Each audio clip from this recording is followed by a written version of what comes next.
नमस्कार मेरे प्यारे साथियों, मैं रिंकू आपका हार्दिक स्वागत करता हूं ऑन स्टडी चैनल पर। तो कैसे आप सभी, उम्मीद है आप सभी अच्छे होंगे, अपने अपने को ख्याल रखे होंगे। आज मैं आप लोगों के सामने स्ट्रेटेजी के करंट अफेयर से कुछ क्वेश्चन लेके आया हूं जो कि परीक्षा की दृष्टि से बहुत ही उपयोगी हैं। तो चलते हैं क्वेश्चनों की तरफ। हमारा पहला प्रश्न है, किस राज्य की सरकार ने छात्रों के लिए ऑनलाइन क्लास हेतु इंटरनेट डाटा कार्ड प्रदान किए गए? ऑप्शन ए है Kerala, option B Madhya Pradesh, option C Tamil Nadu, option D Uttar Pradesh. तो इसका हम सही ऑप्शन की बात करेंगे तो इसका आंसर है तमिलनाडु। क्यों प्रदान किए गए हैं? कि ताकि बच्चे घर में ही रहें और कोरोना से सुरक्षित रहें। और इसके क्या करें, डाटा जब उनको फ्री डाटा मिलेगा तो ये घर में यूज़ करेंगे, ज़्यादातर बाहर नहीं जाएंगे बच्चे। इससे क्या होगा, कोरोना सेफ रहेंगे और जग भी हमारा सेफ रहेगा। और हम तमिलनाडु से जुड़ी और कुछ बातें करते हैं, जैसे कि कोयम्बटूर को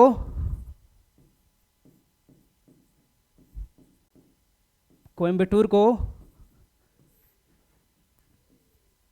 दक्षिण भारत का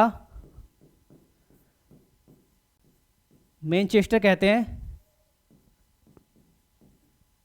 मैनचेस्टर कहते हैं। कलपक्कम कलपक्कम परमाणु संयंत्र जो कि तमिलनाडु में स्थित है।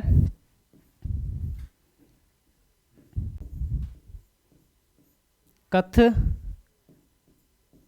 कथी सॉल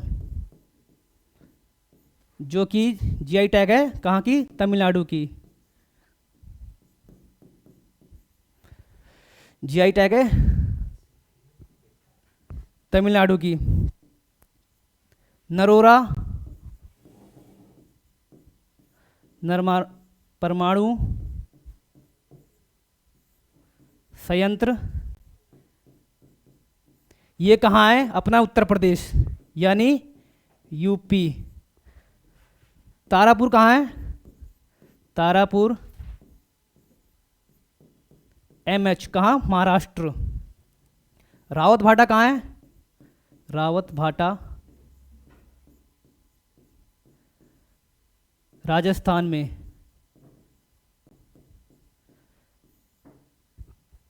ठीक है, यहाँ तक की बातों को नोट करते चलेंगे। कोयम्बटूर को दक्षिण भारत का मैनचेस्टर कहा जाता है। कलपक्कम परमाणु संयंत्र ये तमिलनाडु में स्थित है। कथकली सॉल जीआई टैग तमिलनाडु की है। नरोड़ा परमाणु संयंत्र ये यूपी में स्थित है। और रावत भाटा राजस्थान में स्थित है। और तारापुर महाराष्ट्र के। इनकी स्थापना कब हुई थी? इनकी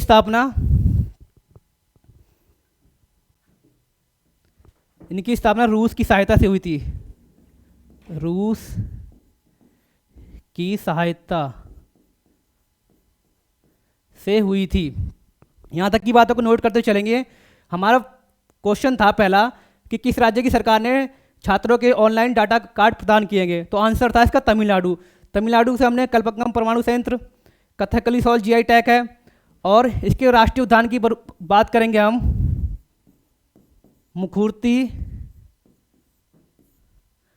मुखूर्ती उद्यान, मुदुमलाई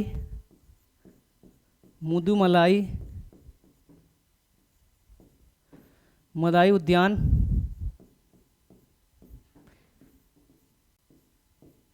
गिड़की उद्यान, ये सभी कहाँ स्थित है? तमिलनाडु में स्थित है। यहां तक की बातों को नोट करेंगे। अब हम चलते हैं नेक्स्ट क्वेश्चन की तरफ। हमारा दूसरा क्वेश्चन है, भारत ने किस देश के साथ मिलकर मित्र शक्ति सैन्य अभ्यास शुरू किया है? Option A Sri Lanka, option B USA, option C Mongolia, option D Japan. तो इसकी सही आंसर की बात करेंगे हम। इसका आंसर है श्रीलंका। श्रीलंका के साथ भारत प्लस श्रीलंका। अब इससे जुड़े हम कुछ और सैन्य अभ्यास के बारे में बात करेंगे, जैसे कि मंगोलिया नोमडिक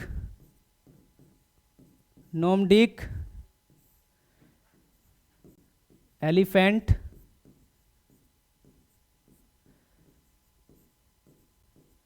युद्ध अभ्यास यूएसए के साथ हम बात करेंगे मालाबार मालाबार युद्ध अभ्यास। इसमें 4 देश शामिल है, कौन? जापान, ऑस्ट्रेलिया,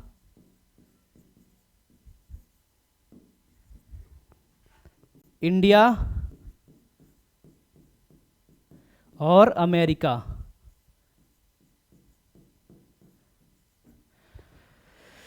मालाबार युद्ध में Japan, Australia, India, America. Australia भी हाल ही में शामिल हुआ है, शामिल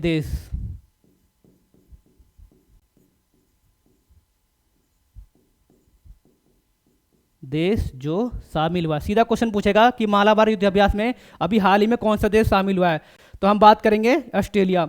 नॉर्डिक एलिफेंट युद्ध अभ्यास भारत और मंगोलिया के बीच में।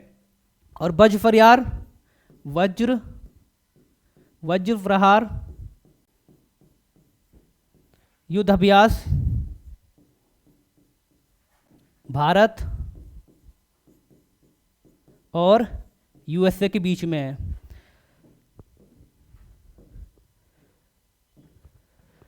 सिम्बैक्स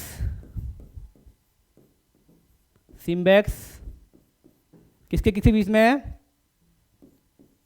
भारत और सिंगापुर।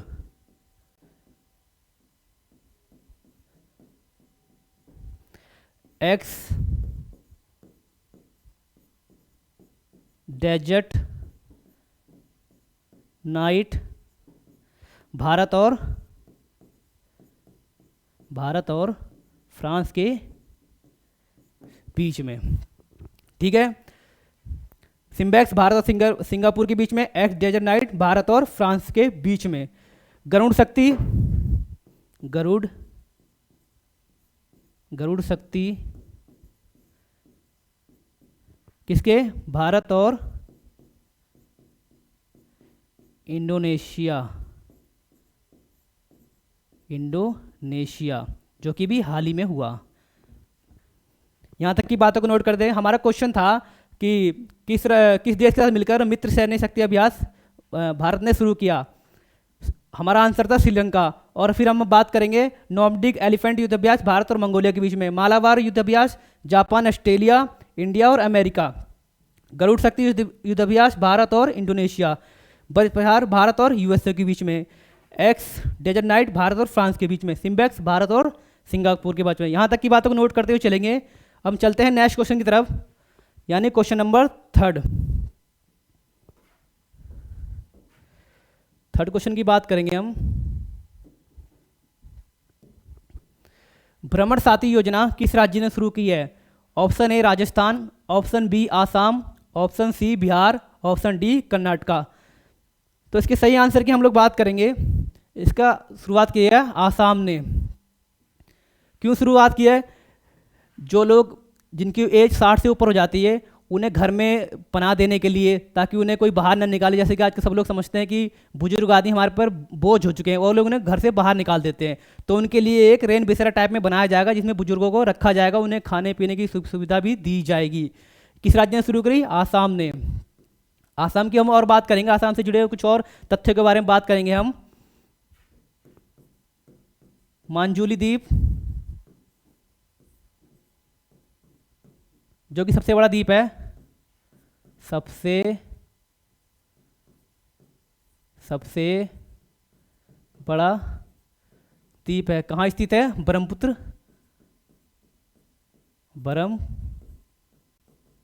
ब्रह्मपुत्र नदी के अंदर है। देहिंग पटकाई राष्ट्रीय उद्यान, ये क्यों चर्चा में हुआ है? क्योंकि यहाँ पे भी 150 इस राष्ट्रीय उद्यान में 150 साल बाद मंदारिन बत्तख देखी गई है। कितने साल बाद? 150 बाल मंदारिन बत्तख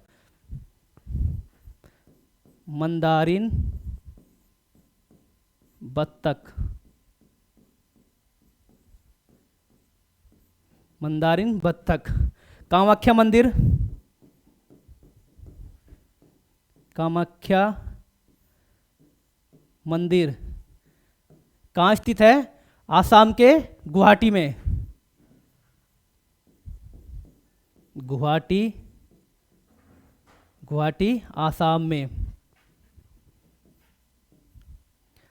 सातिया, सातिया जो को वहाँ एक वहाँ का एक पवित्र नाटक है जो शंकर देव पे आधारित है। सातिया नृत्य, या इसे नाटक बोल सकते हैं, या नाटक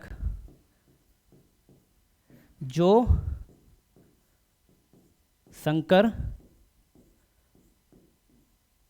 देव पर, मतलब उनके जीवनी पे आधारित है।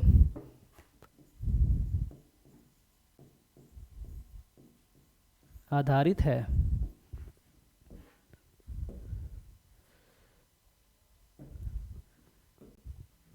और हम बात करेंगे काजीरंगा, काजीरंगा उद्यान एक सींग वाले गैंडे के लिए फेमस है। फेमस, सीधा क्वेश्चन पूछा जाएगा काजीरंगा राष्ट्रीय उद्यान कहाँ स्थित है? तो आसाम में। देहिंग पटकाई राष्ट्रीय उद्यान कहाँ स्थित है?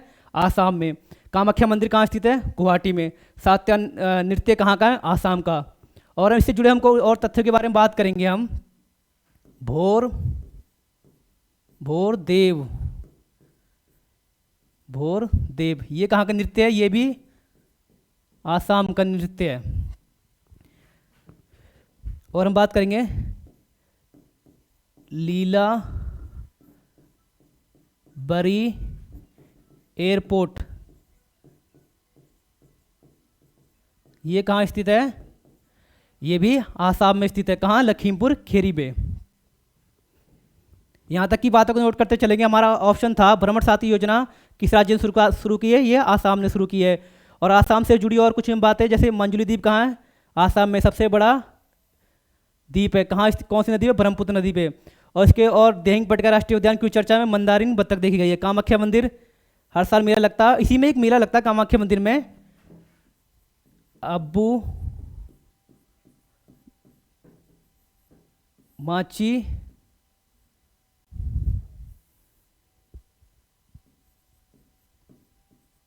अब्बू माची मेला कहाँ लगता है? कामाख्या मंदिर में। और आसाम का फेमस नृत्य बिहू, बिहू नृत्य।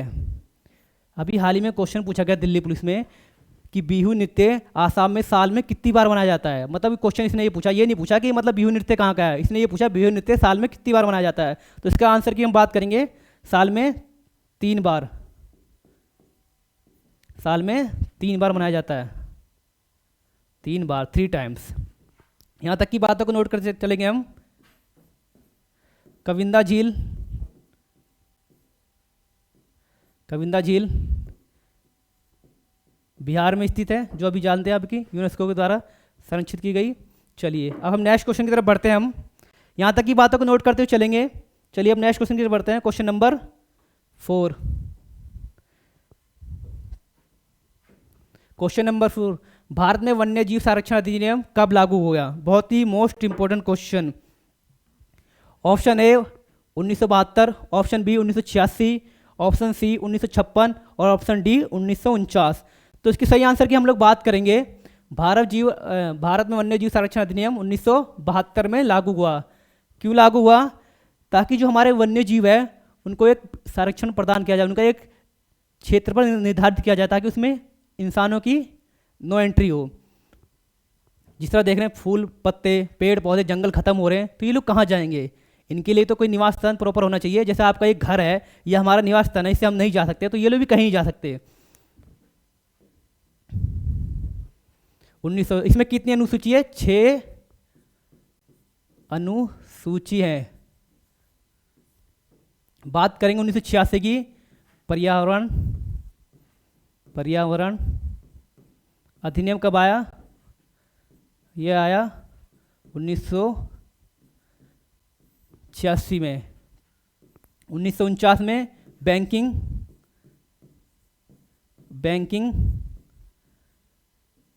अधिनियम, और 1949 में ही आरबीआई का राष्ट्रीयकरण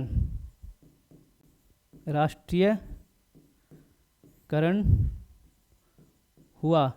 स्थापना तो 1935 में हो गई थी, लेकिन राष्ट्रीयकरण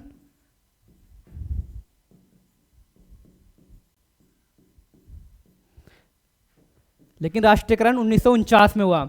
और 1949 में एक और हुआ था बैंकिंग अधिनियम, मैंने लिखवा दिया है, ठीक है। 1956 की बात करेंगे हम,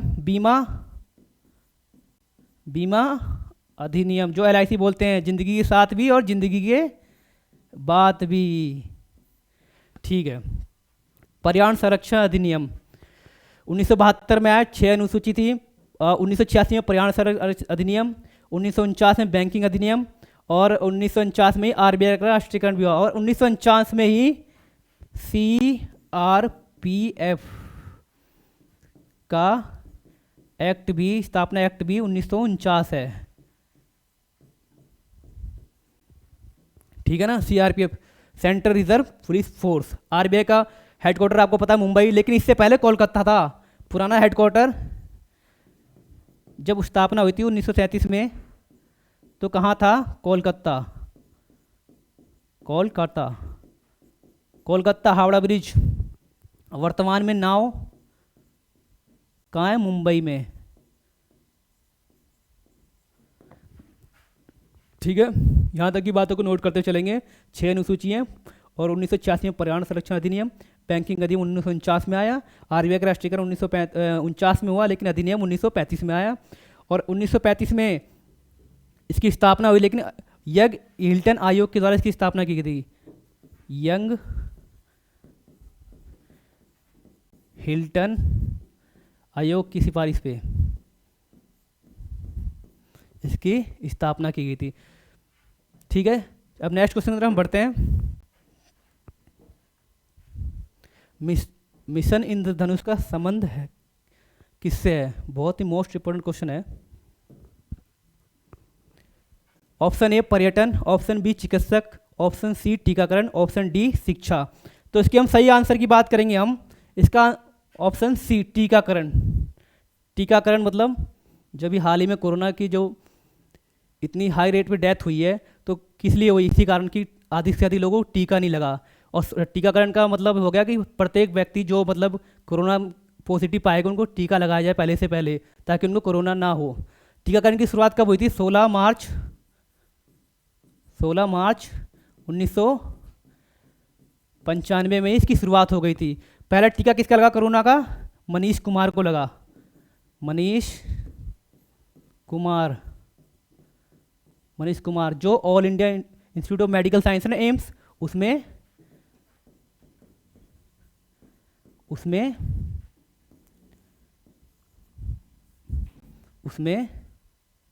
वर्कर हैं।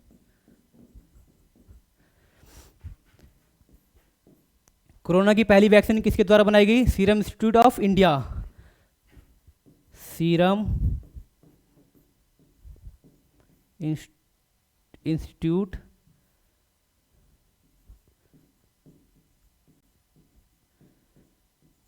Institute of India 1966। इसके हेड कौन है? आदर पुनवाल।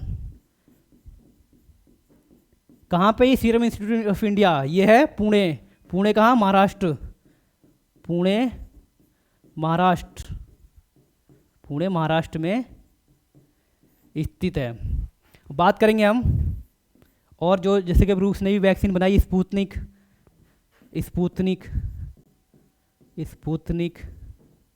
किसके द्वारा बनाई गई है? रसिया के द्वारा।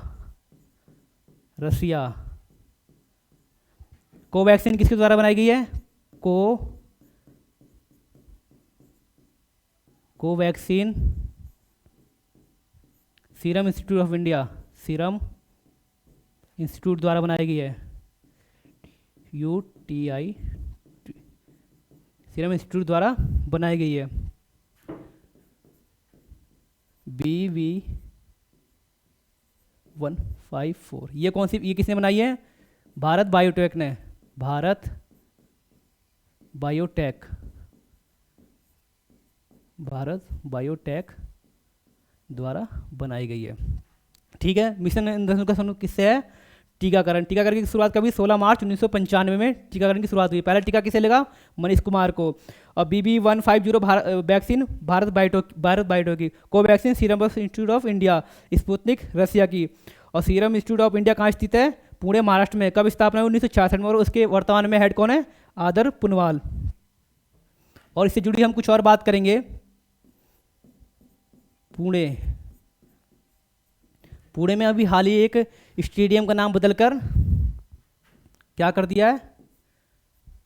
नीरज चोपड़ा स्टेडियम कर दिया है। चोपड़ा स्टेडियम कर दिया गया है। यहाँ तक की बातों को नोट करते हुए चलेंगे हम।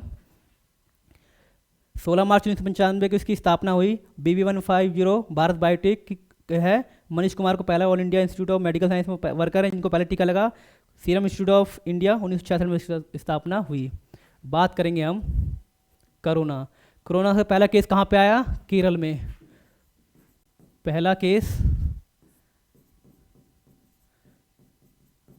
केरल में आया, केरल। लेकिन क्वेश्चन ये पूछा जाएगा कि पहली मृत्यु कहाँ हुई? तो फर्स्ट डेथ, पहली मृत्यु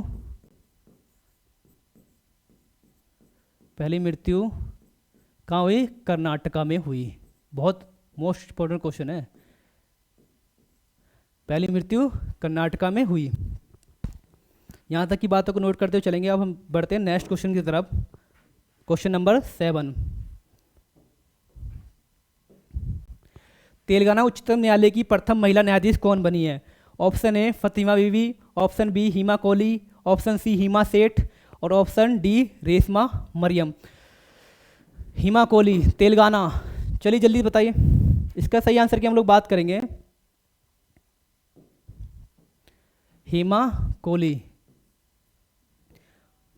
लीला सेठ की बात करेंगे हम लोग। उच्चतम न्यायालय की प्रथम न्यायाधीश, सुप्रीम कोर्ट की प्रथम न्यायाधीश। एक सेकेंड, लीला सेठ की बात करेंगे। उच्चतम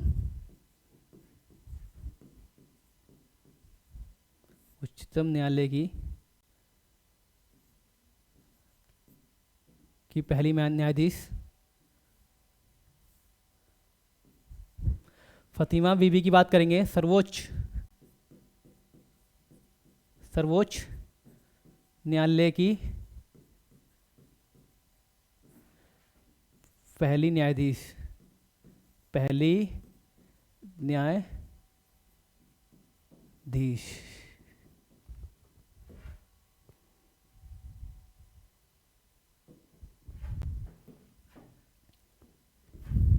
आर्य राजेंद्रम, केरल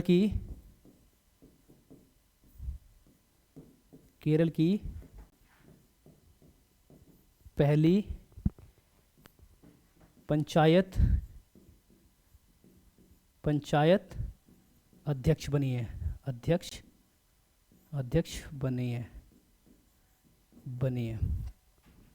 अब हम तेलंगाना के बारे में बात करेंगे। हम तेलंगाना से जुड़े कुछ और तथ्य के बारे में बात करेंगे। जैसे कि हम बात करेंगे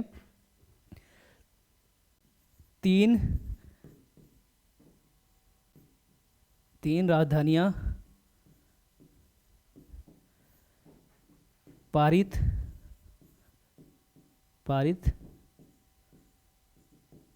करने वाला पहला राज्य। ठीक है। तेलंगाना उच्चतम न्यायालय की पहली न्यायाधीश थी, हमारा ऑप्शन आंसर है हिमा कोहली। उत्तर प्रदेश की पहली महिला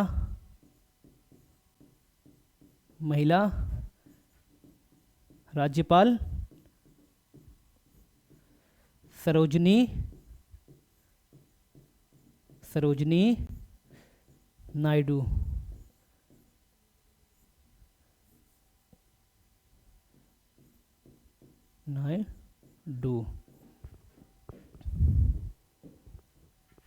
और पहली मुख्यमंत्री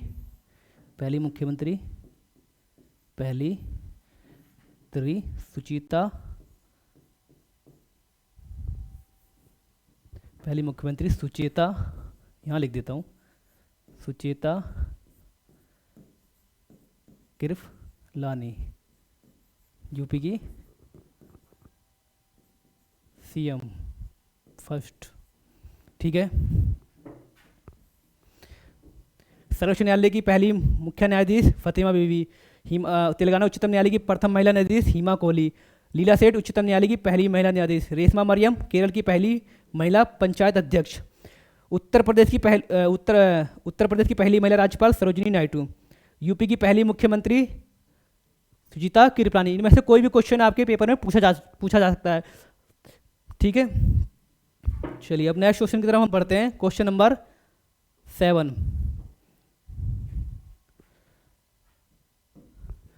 भारत में प्रथम ट्रांसजेंडर यूनिवर्सिटी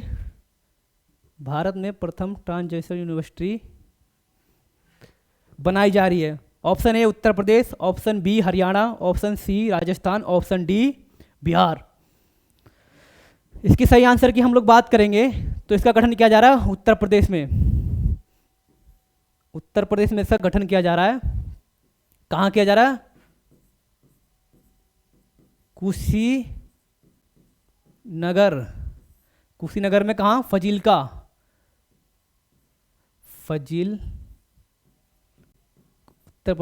कुशीनगर के फजीलका में इसका गठन किया जा रहा है। क्यों किया जा रहा है? क्योंकि आप जानते हो थर्ड जेंडर होता है, जो ट्रांसजेंडर होते हैं, मतलब जो होते हैं लोग, उनको इंसान के प्रति वो समर्थ नहीं प्राप्त होता है। वो लोग उन्हें अलग भाव से देखते हैं। इसी कारण इनकी पढ़ाई के लिए, ताकि इनका विकास हो सके और ये भी कुछ कर सके देश के लिए, इसलिए ये ट्रांसजेंडर यूनिवर्सिटी बनाई जा रही है। कहाँ बनाई जा रही है? कुशीनगर फजीलका में। कुशीनगर। और हम बात करेंगे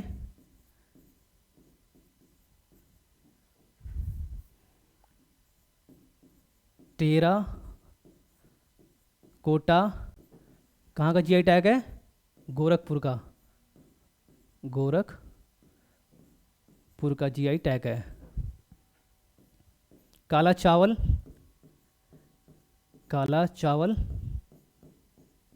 कहाँ का जीआई टैग, कहाँ का है? महाराजगंज।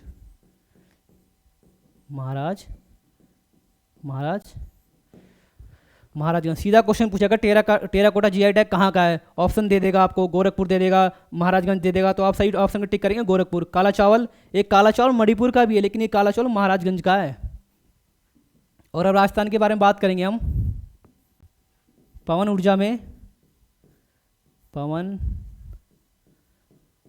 ऊर्जा में फर्स्ट प्राइज जीतने वाला पहला राज्य है।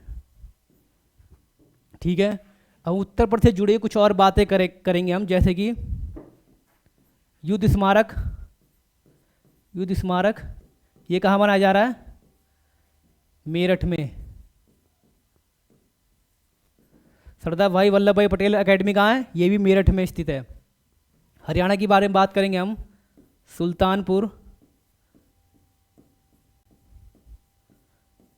सुल्तानपुर उद्यान ये कहाँ स्थित है? हरियाणा में।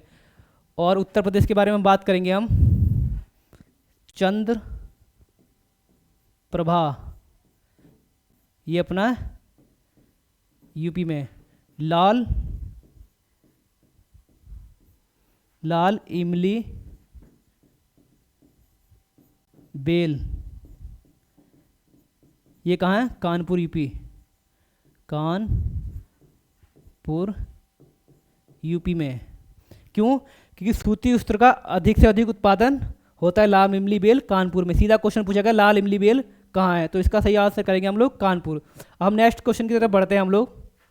ठीक है ना, यहाँ तक समझ में आया? भारत में प्रथम ट्रांसजेंडर यूनिवर्सिटी कहाँ है? तो कुशीनगर, फजील ब्लॉक, युद्ध स्मारक, मेरठ, टेराकोटा, गोरखपुर, काला चावल, महाराजगंज। पवन ऊर्जा से संचालित होने वाला पहला राज्य राजस्थान। यूपी में लाल इमली बेल कहाँ है? कानपुर। सुल्तानपुर राष्ट्रीय उद्यान हरियाणा, और चंद्रप्रभा अपने यूपी में। नेक्स्ट क्वेश्चन में बढ़ते हैं हम।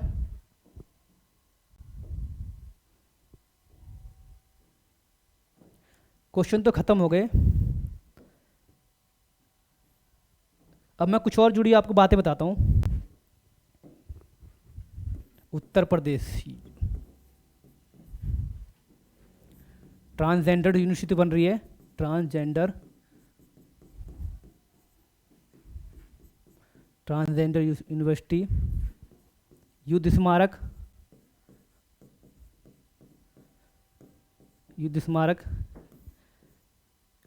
अस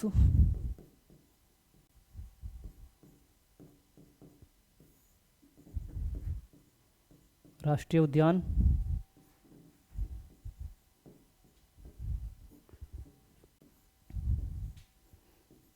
इकाना स्टेडियम,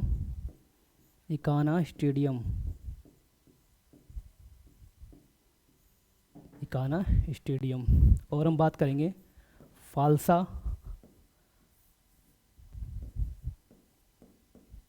फालसा राजकीय वृक्ष है। लोकसभा की सबसे अधिक सीटें कहाँ हैं? अपने यूपी में। अधिक सीटें यूपी में कितनी है? 80। और राज्यसभा में 30। ठीक है ना, यहाँ तक की बातों को नोट करते चलेंगे। उम्मीद है आपको कैसा लगा सेशन, अच्छा चाहे बुरा चाहे जैसा लगा, एक बार मुझे कमेंट करके जरूर रिप्लाई करें। अगर कुछ भी आप मुझे कमेंट करेंगे तो मुझे पता चलेगा कि मैं किस तरह कर रहा हूँ। अगर अच्छा नहीं कर रहा तो आप लोगों को और बेटर करने की कोशिश करूँगा। तो आज के लिए इस क्लास को यहीं समाप्त कर दें। जय हिंद, जय भारत।